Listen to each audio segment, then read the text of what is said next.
So today we're checking out the 33 kilowatt BMW i3. Oh, and it's a non-range extender version, so pure EV.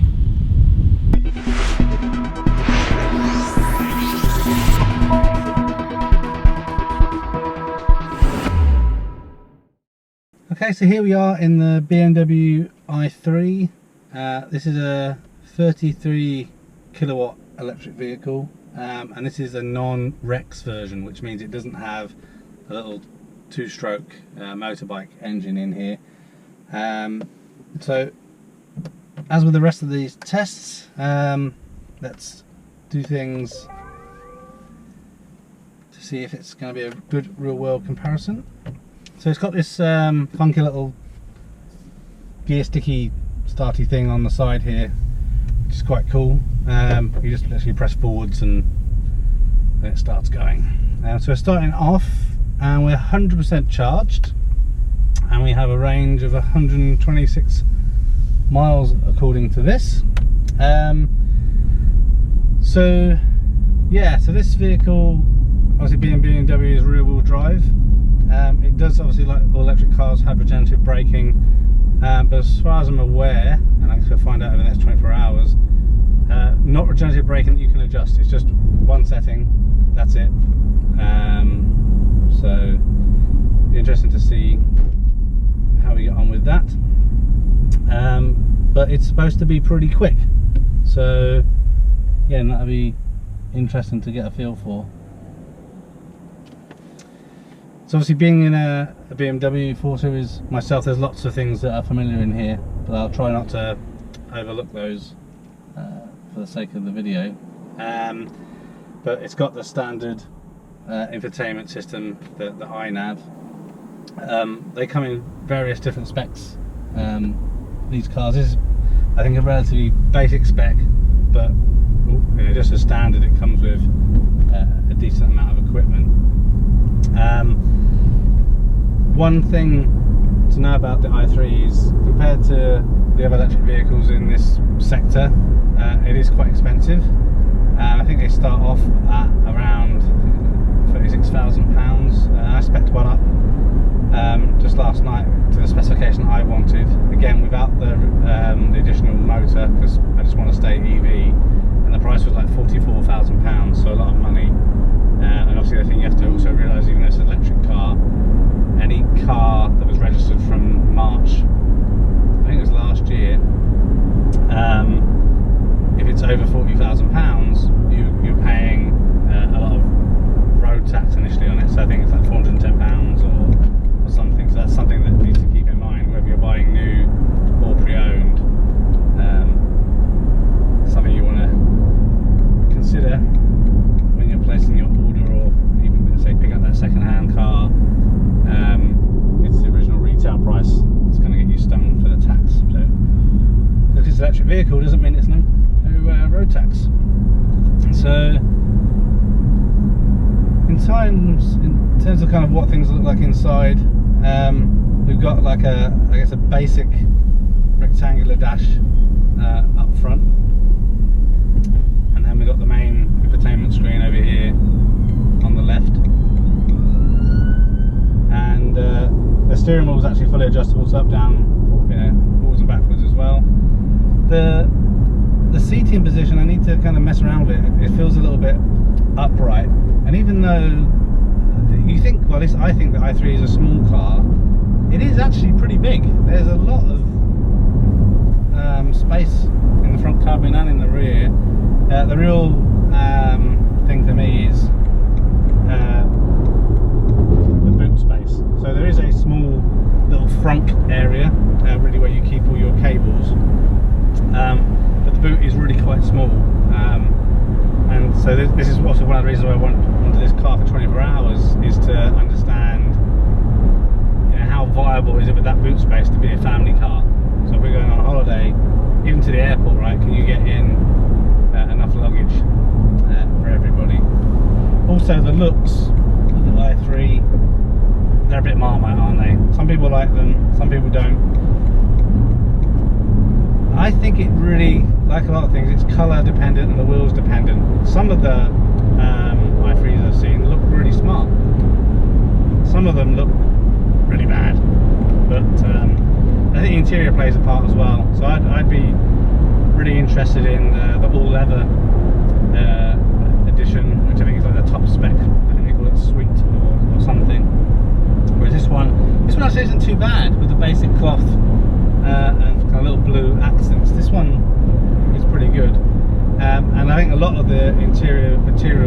is all recycled stuff, so it makes it kind of look a bit kind of funky. And the other thing that's quite unique about the i3 is it's a carbon tub, so you can see the carbon weave in the doors when you have it open, so that's kind of cool. And it really is kind of a weird boxy coupe styling, so like the rear doors are like suicide doors, where you have to open the front door to be able to get the back door to open. So yeah, interesting. Again, that's if we're testing it when you've got two kids, how easy it is to get everyone in and out all the time. Now, as I'm coming from a coupe, so I'm already used to having to open doors and move seats forward and everything, so shouldn't be too dissimilar. Yeah, we got the Harman Kardon sound system in here, so we'll give that a little listen to later. It should be pretty good. But no, it feels quite good. I'm not sure how it comes across on the video, but the road noise is pretty good. I do find that the pedals seem really close together. I don't know, again, if I adjust the seating position it would feel a bit better. I feel a bit close actually, but what have we got here for adjustments? Oh yeah. Oh, okay. Yeah, so yeah, that's a bit better. So seating position obviously is adjustable, it's all manual, not electric in this version. Yeah, the pedals do seem quite close together, and they seem relatively stiff as well, so the accelerator pedal feels quite stiff. But I'm sure we're just about getting used to that. It actually feels a lot more spacious in here than I expected, and obviously it's very, I guess, futuristic styly. It's quite a minimalist dash setup. Like I say, I do like the look of the centre screen. I think there's a Pro screen update that you can get, an upgrade I should say, or the new S version, so there's an i3S, it's a bit sportier, slightly flared wheel arches, that comes with the Pro screen, which feels better as well. And you can get all sorts of different trim in here, like wood trim or whatever. This one is just basic plastic, but it still looks pretty good. Oh, okay, the glove box is a pop up the front one, as opposed to down there, but there's good storage in the bins here. A big open area down the bottom here between the two drivers. A little bit of storage for your phone and stuff in that armrest, and then under the armrest is some more storage down there. There's only one cup holder down here, but I have seen in some pictures, I don't know if it's a standard thing or an add-on thing, but like a clip-on extra cup holder that goes down the front. It's really responsive actually. Putting the applying the throttle, definitely not overtaking it. It was real effortless.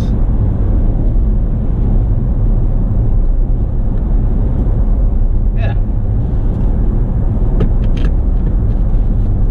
it's going to be interesting for the next 24 hours. But yeah, the seats feel quite sporty and supportive, so that's good. And good. Okay, so when we look at the steering wheel, we've got various controls going on here. On the left hand side we've got everything to do with the cruise control, so we can set that to 70. There we go. I don't think, at least in this standard model, there's no lane assist, there's no adaptive cruise control. It's just your bog standard cruise control. All those things at the BMW are extra. Down on the right hand side here you've got the mode buttons, so this is to change you through radios, sat nav, the iPhone connection, all that sort of thing. Which actually that's interesting, so you can plug the iPhone into the centre console, I think, the centre armrest. I think it's got auto lights, auto windscreen wipers, as standard. Yeah, okay, here we can see on the screen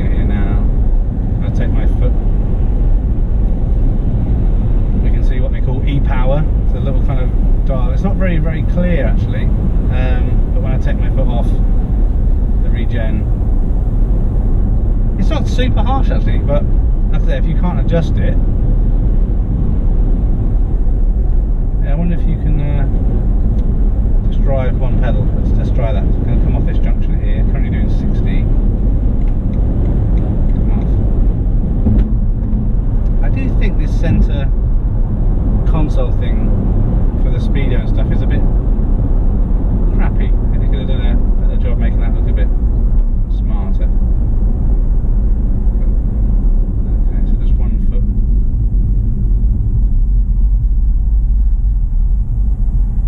Okay, I've got my foot on the throttle a little bit just to keep myself coasting, but when it comes to a complete stop.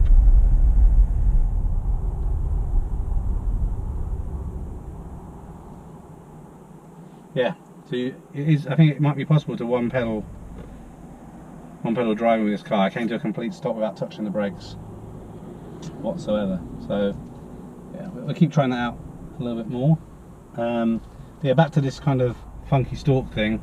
That's obviously where the start-stop button is as well. So you put your foot on the brake pedal, press the start, and then push it forward for drive, back for neutral and reverse, and there's a park button on the top. But it's a nice, quite smooth drive. I think the reason why quite a few people like the i3, it's really for those people that have the range anxiety thing, right? That you can have that little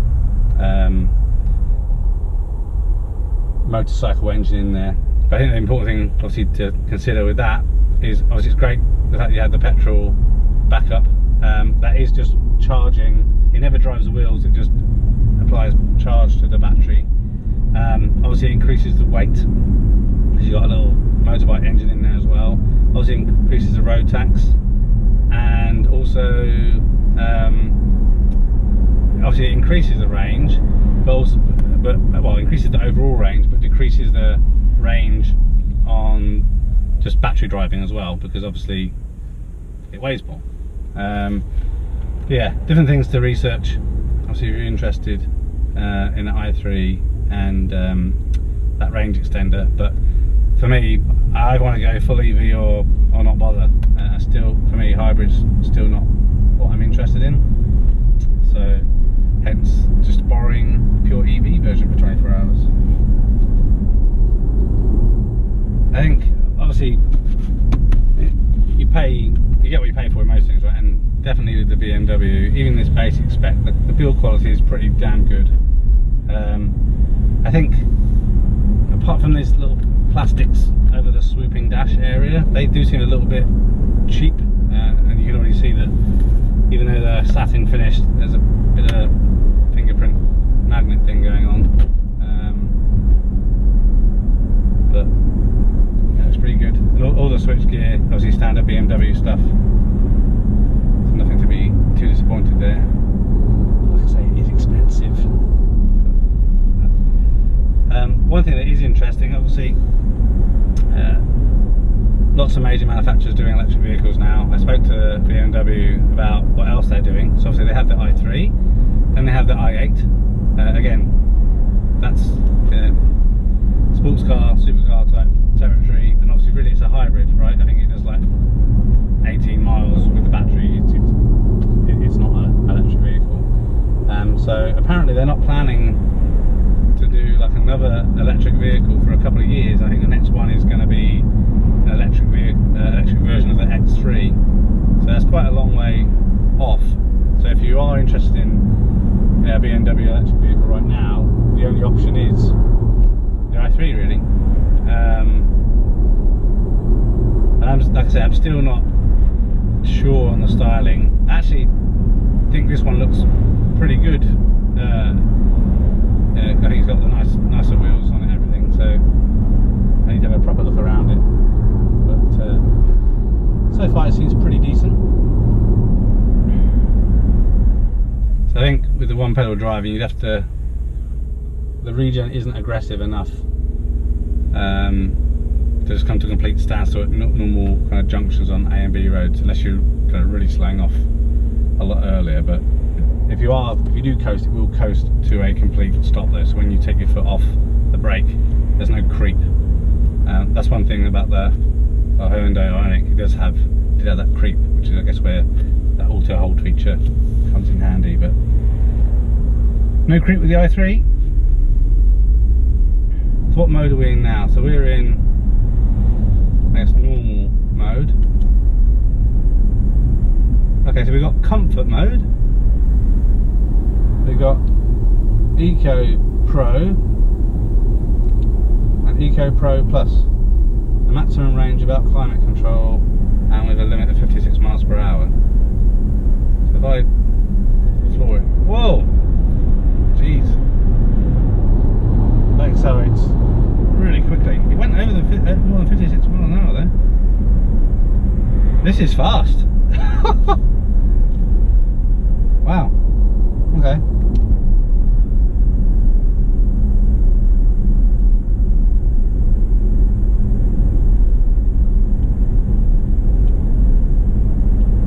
Okay, so just going through those different modes, I can definitely feel a change in throttle response between Comfort and Eco Pro. I am so impressed with that acceleration. Jeez, that's much faster. Well, it feels much faster than the other electric vehicles I've been testing. Wowzers! I think someone said that it's faster 0 to 30 than a M4 or something. Wow.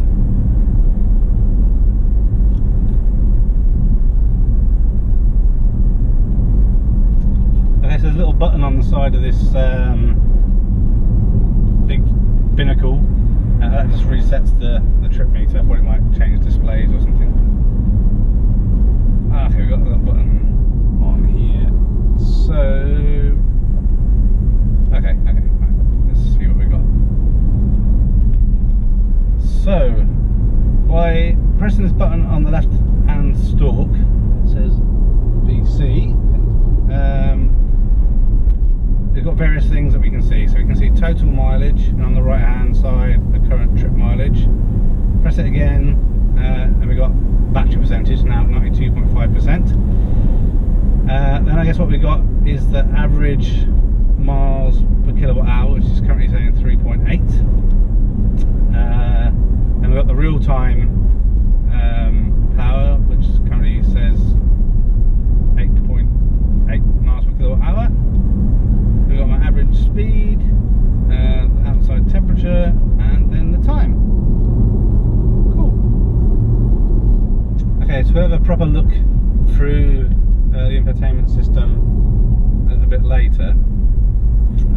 But a couple of things I noticed. So when you've got it on, when you've got this little side dash on the main, what do we want to call this? The main thing. When you have it in real-time power mode, it will show you the amount of charge that's going put back in. You know, when it's obviously e-braking, which is quite cool. But over on the main infotainment system, there's some basic heuristical data in terms of over the last 15 minutes what the consumption's been like, etc. So that's pretty interesting. We've got energy flow. Okay, so if we go to energy flow, there's a nice little diagram as the picture of the i3. And obviously when you're e-braking, it says it's charging, and then when you're accelerating, it just shows the power going to the rear wheels. Basic auxiliary consumers. Right, so you can go to this option called auxiliary consumers, and it basically has another picture of the car with the battery on, and if you're using heated seats and the air conditioning system, it basically is telling you the impact of your mileage. So turn on the heated seat, and so it's basically saying it's reducing my mileage by less than 1 mile. Put the aircon on, then if we turn that off, we would get more than 4 miles. So not really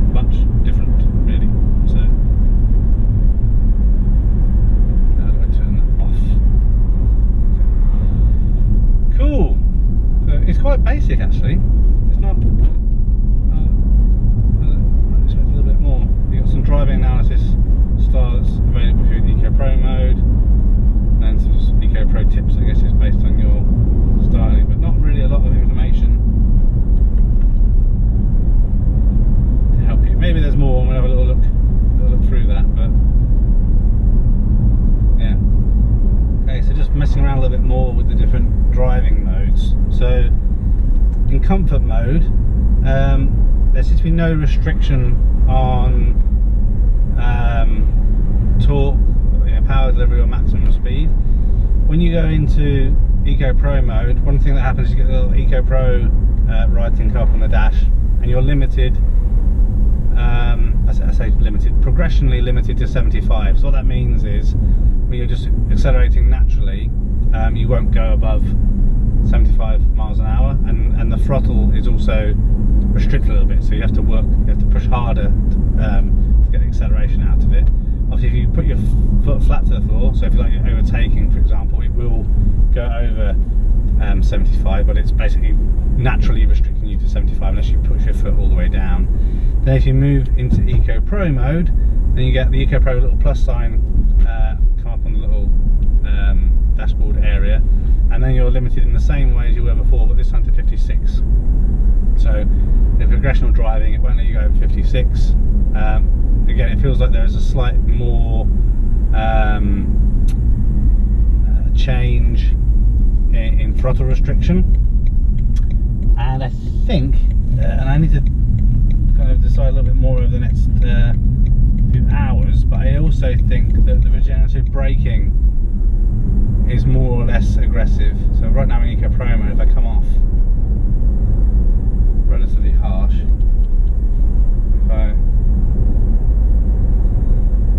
I think the Eco Pro and Eco Pro Plus mode does increase the harshness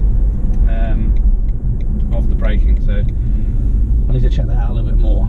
Just kind of getting some things ready in the car. Now, in the other cars that I've been testing, I've put the baby seat in the boot whilst I've kind of just been moving things around. Didn't fit in this boot, so I had to just kind of put it straight in there. So my concerns about this being a viable family car, I think, are starting to hold up. Still need to think about it a bit more, but I feel like the i3 is more of a second car versus the car for the one car family type setup, or at least for the main car. One thing that definitely appreciating more as I drive this car is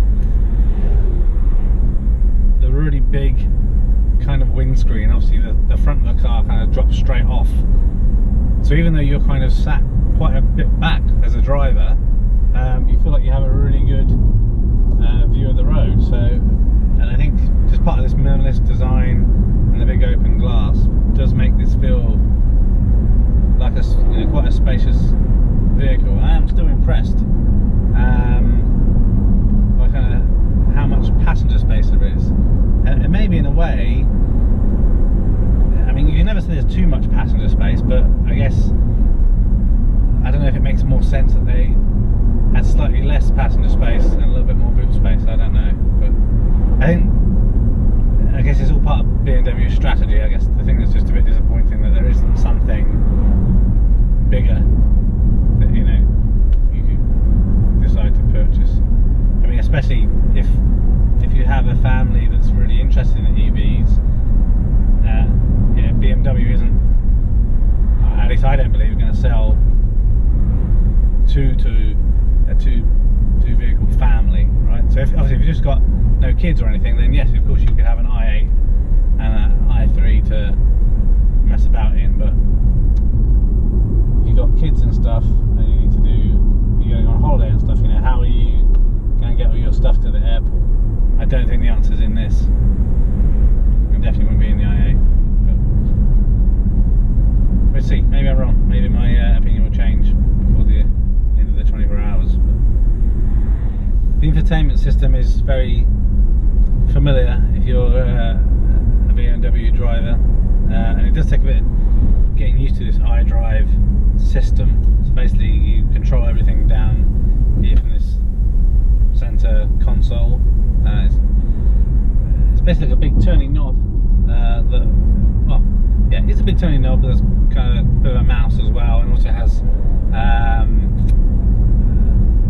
touch sensitive top, so you can, if you're doing like a postcode, you can put in P12, whatever it needs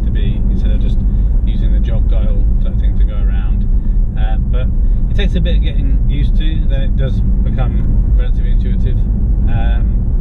So it's got DAB radio, as you expect. This one's got the telephone prep. Obviously, as far as I'm aware so far, it doesn't have CarPlay or anything, but what we got here? Music selection, online entertainment, that's not possible, external devices. Yeah, so there's no Apple CarPlay or the Android Player, whatever it's called. You just have to use either the Bluetooth or a cable connection, or plug into an aux slot with an external device to get that working. But not the end of the world. But the sound system really is good. So it's got Harman Kardon speakers, and the sound output, you know, is really good. You wouldn't be disappointed. And I think maybe it's the size of the car, but the audio clarity seems really good. It's like well set up for good listening pleasure.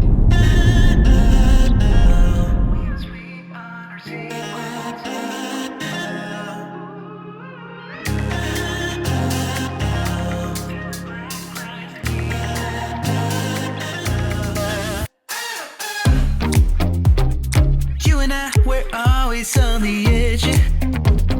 We fight and make love at the same time. Would you break up just because I told you what I did last night? I recall the times you said you're sorry. I'm still not sure if you told lies, but I don't care, it's all forgotten now. We're holy when we touch anyhow. Holy when we touch anyhow. Give me a chance to make it right. Just let me touch you like the first time. We don't need answers to survive. Just let us keep on with the black guys. With the black guys.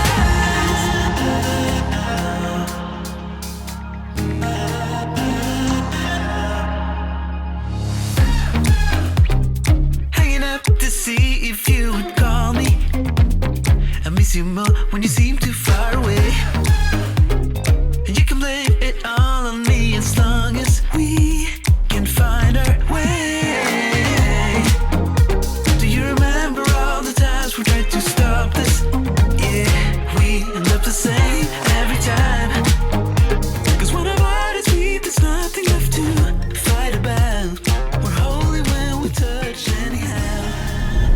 Similar to my comments on the other cars, I think the way they've done kind of these main cabin lights in the rear, they're all in the right places, they're well designed, all fits together, and they're all kind of integrated into each other, so it's not like afterthoughts, and everything feels good and solid. I mean, as you expect, this is I guess a premium priced car, but yes, it's good stuff.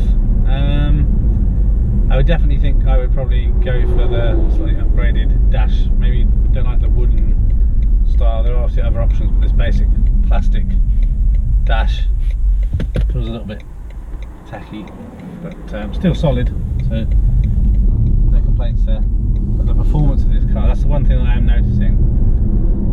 It does go well. It's got quite small wheels, or the tyres aren't very thick, so you sling it around a little bit, you kind of, you can feel it. I don't know, it handles well. It does handle well, better than I thought it would. I guess that's one thing you gotta think about understeer and oversteer with the size of the tyres that we have here.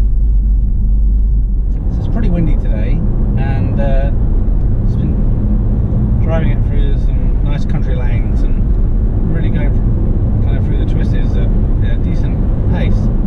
I'm really actually super impressed with the handling of this little car, especially based on, like I said earlier, how wide the tyres are.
maybe there's an add-on option that gives you a nicer looking speedo area. So, never mind. But it does take a little bit of getting used to having basically the start and stop button, everything all just on this one kind of clustery control thing. But yeah, it's like anything, you just get used to it. Thinking about the exterior of this car, I think one thing it reminds of is the old Audi A2. Do you remember that? That was kind of a little box on wheels, and I think this has a similar kind of design. I'm still surprised that this is a good aerodynamic shape for an electric vehicle, because you think that's what, you know, that's even more important with electric vehicles in terms of range. But maybe it isn't, but that's why they've kind of done a lot of weight saving stuff, right? So the carbon tub and everything, to what they lack in aerodynamics, they've overcome by weight savings. I don't know. Okay, so we talk a little bit about the room in the back. So it's pretty spacious. There's not loads of legroom from an adult perspective, but it's definitely comfortable. You could do a decent journey in there and have not so many complaints. Well, there's only 2 seats in the back there. The centre has the cup holders. Getting in and out isn't really difficult, but it's not really easy either. So obviously you open up the driver's, or you open up the main door, I should say, and then pull open that kind of suicide door, and then obviously you can slide in. You can also move the front seat forward just like you would in a conventional coupe, but there is like a little, I guess the locking lip kind of comes down a little bit, so you need to watch you don't hit your head on that. Obviously there's no centre column, I guess due to the rigidity of the carbon tub. They don't need that, but yeah, just have to be careful not to bash your head when you get in and out. But yeah, the seats are comfortable back there. Getting a child seat in is really easy in this car, because basically there's plastic cutouts to get access to the ISOFIX, so there's no messing around trying to get underneath the the cover of the seat and in between the where the bottom and the top join, so you just bash that in and away you go. So yeah, it's good. Good amount of room in the back there, no complaints. So as you continue driving around, I continue to be impressed by the power of this car. I still can't quite work out exactly why it is. I guess it's just the way BMW designed it, so it's just constant good push of power. Maybe that's what it is. Perhaps it's the push of power versus the pull of power from the other electric vehicles I've been trying. But I guess the only negative of that, and as I think I mentioned before, the accelerator pedal is a bit stiff, so at low speeds it can be a bit jerky, so especially like manoeuvring in car parks or on off the drive, it can feel a little bit difficult to get a fluid motion. But once you're going, everything's pretty good, and I'm sure there is obviously road noise, but this car is nice and smooth and quiet and enjoyable to be in. So yeah, so far internally I think it's pretty good. The handling is much better than I thought it would be.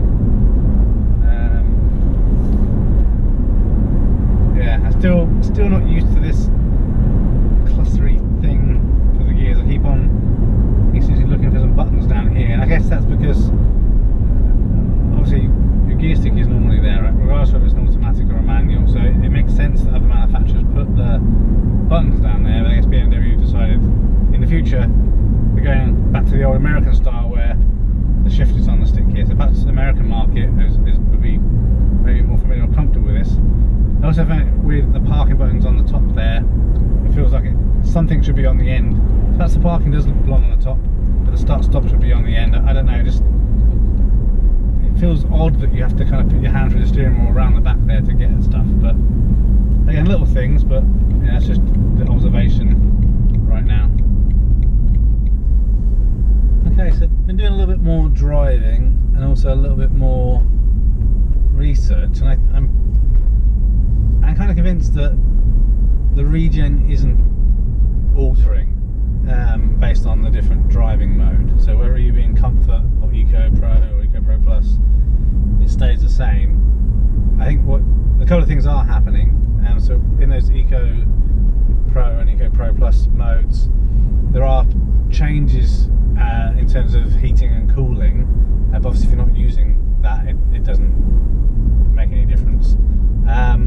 But obviously, with any electric vehicle, the regen aggressiveness does change a little bit based on the ability to be able to put that energy back into the battery. So I guess what may be happening is, obviously earlier on in the drive when I was wondering if the regen was changing, was because obviously the battery was still pretty much full. So I guess as I was flooring it and changing all the different modes, that's kind of what I was feeling, whereas in reality the regen is just fixed. Now, I have read online about people saying that I guess these cars, when they were first released, had more aggressive regen, but as part of a software update, they've reduced that regen due to people saying they're having issues driving it smoothly. And I think it may also be the case that if you can't alter the regen, in the icy winter conditions, perhaps the regen was too aggressive and was causing people to slide and stuff if they couldn't feather the throttle enough, to be able to manage the regen not kicking in. So maybe that's part of it. But as I'm driving this car more, obviously you're not doing it very often, you're only doing it when you start and stop the car, but I think this thing over here is just stupid. It's just not in a good place to comfortably feel that you can get at everything. It's too, the access is too inhibited by the steering wheel. So I think that's, like, it looks kind of funky, like the rest of the car, but it just seems like a strange design. Yeah, don't think that was well thought out. In terms of the boot space, so basically, there's a pheasant on the road. So basically, I've been doing just a couple of tests, seeing what I can fit in there, and I'm just convinced you couldn't. If you've got two adults, if you've got 2 adults and 2 kids, or 4 adults, and you're going on holiday for a few weeks, you wouldn't be able to get enough your luggage in the boot. Even just putting a single rucksack in there takes up a lot of room. So you could probably do your week's shopping and things like that, but I don't think this car is viable size-wise if you need to use the rear seats as a kind of full replacement for your only car or the main car. But on the good side, obviously there's hardly any lip, so getting things in the boot is easy, and when you do fold the seats down, the seats do fold down flat, so that's fantastic. It's just a shame it's so small, but it is what it is.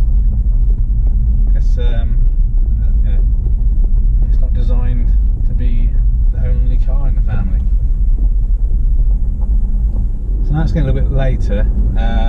I'll definitely add a bit of video in the night, because I'm sure it'll be really clear then. When you get in the car, obviously you put your foot on the foot brake, which is what you need to do before you press the start-stop button, the kind of outline pulses red. That's a nice little touch. But, yeah, I'm sure it'll be clearer to see that in the evening. As I'm thinking about kind of this experience so far, I guess the one thing that's just kind of hit me is, compared to the other cars I've been testing, there's not as much in a way to talk about with this car, because as standard it just doesn't come with anything. Well, as in, it doesn't have the adaptive cruise control, it doesn't have any kind of lane control, it doesn't have any kind of autopilot system. It's just, it's a good car, but as with most premium brands like BMW or Audi or anything, then everything is extra. So I can't say, hey, look at this really cool thing or anything.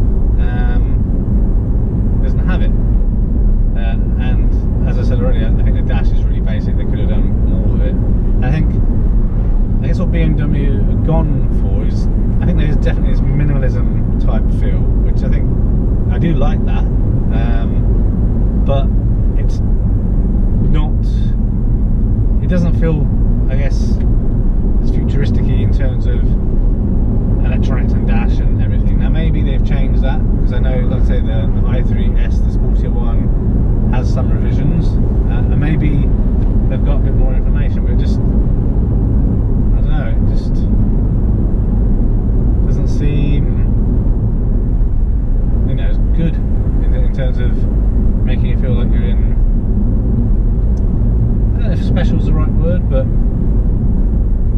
yeah, just some of these things are a bit clunky. You know, I don't like the gear sticky thing. I think this rectangular binnacle thing is crap. Everything, I guess, from the driver's side over to the passenger side isn't too bad. I like the swooping curves and everything. But sat here in the driver's seat, it's a bit underwhelming. Apart from a nice clear view, you get this massive windscreen. Apart from that, yeah, I think you look a bit better. But drive-wise, it drives well. I think, like I mentioned before, I'm really impressed with how well it handles, considering how skinny those wheels are. It's got similar kind of size wheels to the Renault Twizy that I've got, and I mean that handles well. Obviously this handles better than that. Obviously it's got a bigger battery, so better centre of gravity and everything. But yeah, it does feel kind of chuckable. It doesn't, you don't feel too scared in it, I guess. What it'd be like in the wet, obviously, I don't know. Thankfully today the weather's been pretty good, but yeah, unless things change overnight, I don't think this is a car that I can consider for me. But saying that, it is a lot better. I'm liking it more than I thought I would, because I really wasn't sure of the external styling, which I actually think it's definitely Marmite, but in this colour I think with these wheels it doesn't look too bad. Inside feels nice and airy and roomy. The kids love it. My son said this is the best car that we've tested so far, so good if that's important to you. But yeah, I think he liked kind of how things were inside. He liked the dash and the swooping dashboard and everything. But, yeah. No. Keep driving. I still need to clock up some miles on this to see kind of what it's like range wise, and yeah, we'll take it from there. Okay, so I just did a little bit of performance testing, and the performance is actually very similar to that of the Nissan Leaf. I think this is slightly quicker. So the 0 to 30 time was around 3.5 seconds. I think that's about similar to the Leaf. But this definitely feels like it's got more torque. It feels like it's going faster. I think that's back to the fact it's rear-wheel drive, so it's pushing you along. And then the 0 to 60 is just over 7 seconds. So again, pretty good. So it's about 7.3 seconds on that. Similar to the Leaf. Yeah, so you can do the national speed limit, but it runs out of puff around 94 miles an hour, something like that. I'm not sure what the official top specs are, but going kind of back a little bit on what I said earlier about the handling, it does feel a little bit skittish at higher speeds, so not sure how comfortable it really feels at the upper end of the motorway speeds. But it could just also be that the tarmac on the certain bit of motorway I was on earlier wasn't ideal, but you know, something to bear in mind. And I don't know if all the wheel options are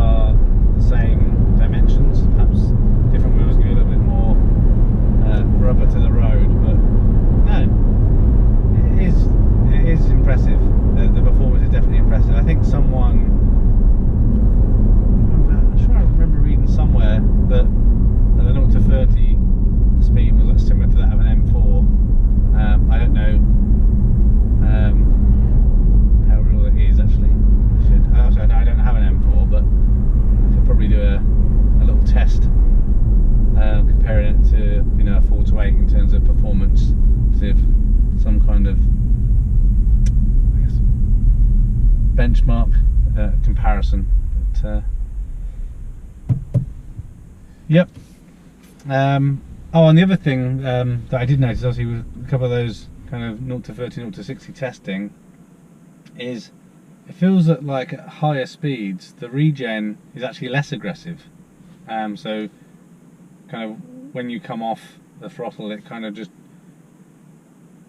I don't know, it kind of feels like it grabs and then gently coasts slowly down to a standstill. It's not like an abrupt kind of slowdown, which we have with the other cars, which again, maybe it's because it's rear wheel drive and safety concerns and things, but yeah, it doesn't, I don't feel like you're going to be able to maximise range as much with this vehicle from regenerating as you can with some of the other EVs, but we shall see. Okay, so see more in the morning, but I think that probably with my kind of non-eco driving as part of the test, about 130 mile range from a charge, which is pretty good.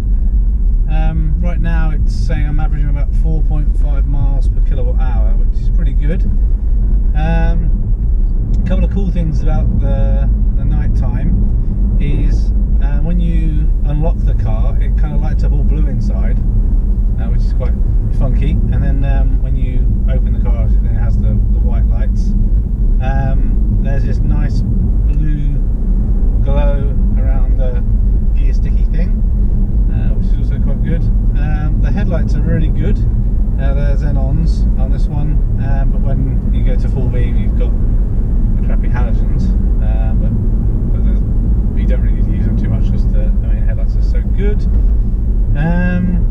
Yeah, so it's been quite enjoyable. I did a quick little charge just to see what information you got on the screen. Just gives you a kind of rough estimate. I think it said based on my current driving style, I get about 147 miles.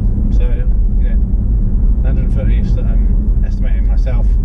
It's pretty close in terms of real world use, which is not bad really. So 33 kilowatts.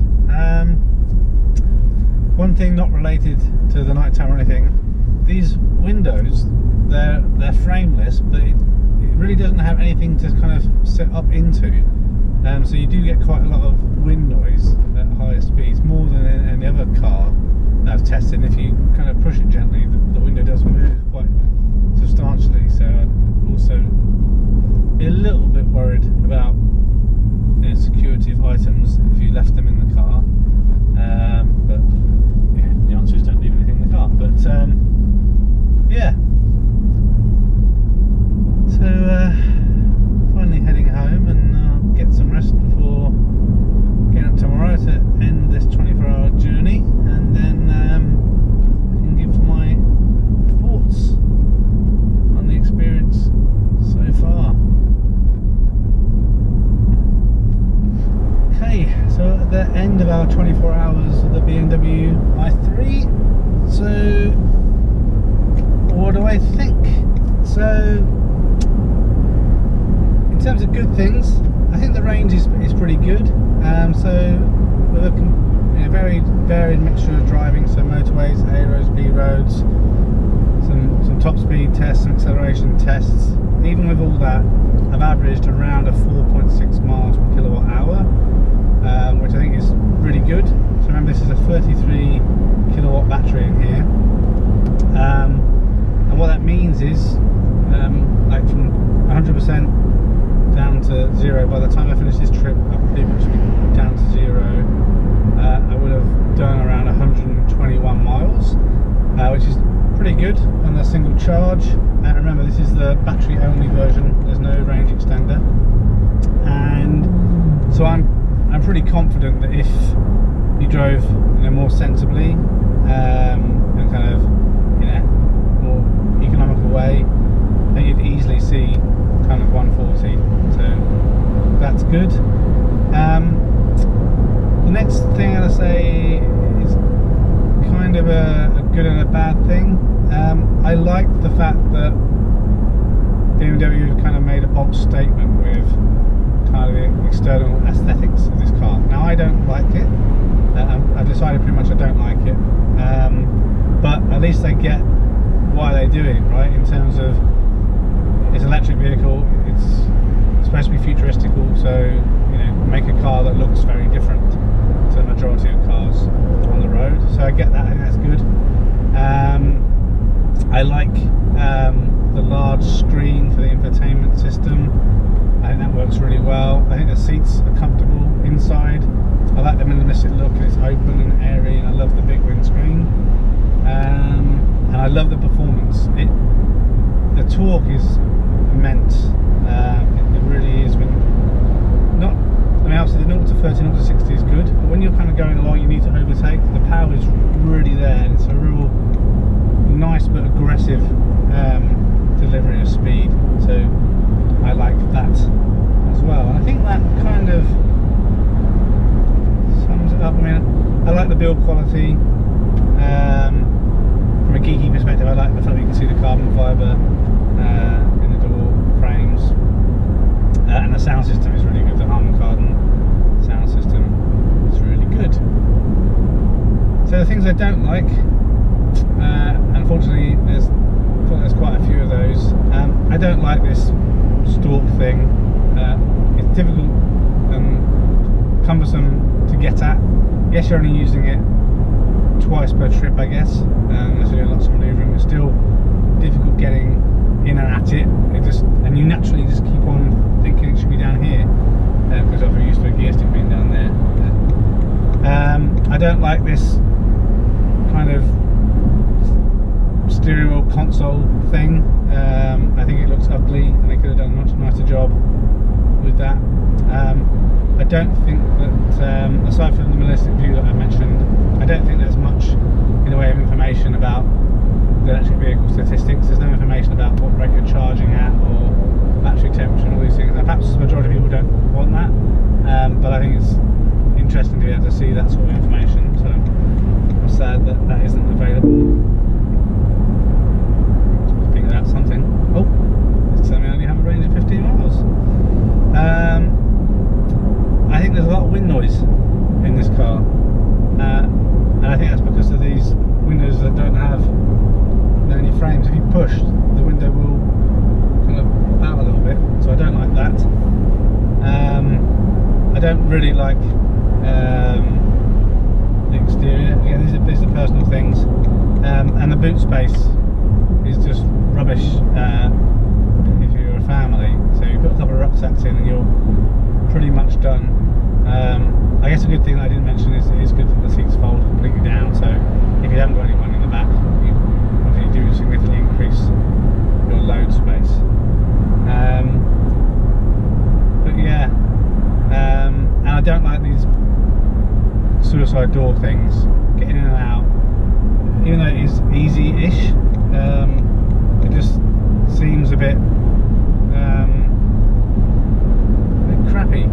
Like why didn't they just stop going with a conventional door setup? And I guess in terms of the size of the car parks, it didn't work. It just, it feels like it's more of a gimmick than a functional, useful thing. It's just silly things like when you're in a car park, when you're trying to get kids in, obviously then you go to open the door and they're in the way because you're trying to. It just feels like you have to do a bit more juggling, but I guess you'll get used to it. And the price, I do think it's a good car, but I think it's too much money. You know, the standard spec, 32,000 or whatever it is for the basic spec, compared to other cars in this, other EV cars in this segment. It's so under spec compared to the other cars. So just other than the fact they're buying the BMW brand and the build quality is good, I just don't think it's worth it. So, and also, like I mentioned at the beginning of the video, when you spec this up to something that you're probably going to be more interested in, you're pushing 40k, and then you're into paying the increased road tax fees as well, which also is a thing that with an EV you typically looking to negate those costs. So I think this car is a good car. If you like the styling, it's a good car. I don't think I would recommend people buy it new. I think let someone else take the hit on it, pick one up second hand, and obviously just keep in mind that the price being brand new still going to impact that road tax, so keep that in mind. You want one of the newer ones, so you got the 33 kilowatt battery. I think they call it the 94 amp hour battery, whatever it is. That's the one you want because you've got the bigger range. And I think it's a suitable car if you have another car that you can move the family around in, for holidays and things, or if you don't have kids, then I think this is a good car. If this is your, I guess, biggest car or your family car, and you've got one kid, or even definitely two kids, but even one kid, and you need to go on holiday or anything, then I think you're going to have to use another car, because you're just trying to ram 4 people's suitcases in here just for a trip to the airport.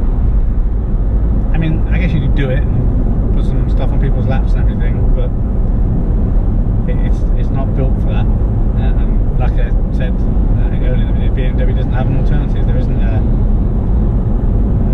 3 Series or a 4 Series I that you can get. So this is pretty much BMW's only EV offering right now. So disappointing. I mean, just to conclude, I have liked this car a lot more than I thought I would. I'm actually really impressed with it. But just to me, it's just not going to be viable due to the size, and I'm still just not super keen on the styling. The i3S, I should say, does look a little bit better. It's slightly more flared wheel arches and everything, and a slightly bit better performance. I spec one of those up, and it actually looked pretty decent for an i3, I guess. But it's like any of these cars, right? It's all personal preference. If you like the styling, then it's not a problem. It's back to the thing I said in some of the other videos. I wish people would just make this sportier looking EV, whereas this is more about, I guess, functionality. But I think I do like the bold design, if that's your thing. But yeah, so there we are. 24 hours with the i3S. It is a good car. The performance is amazing, but I don't think I'm going to get one. Thanks for watching this video. A thumbs up would be really appreciated. If you're interested in other geek type videos, please consider subscribing to Spectrum Geeks. Why not also follow us on Facebook, Instagram and Twitter. And before you leave, why don't you check out one of these other videos that may be of interest. Thanks again for watching.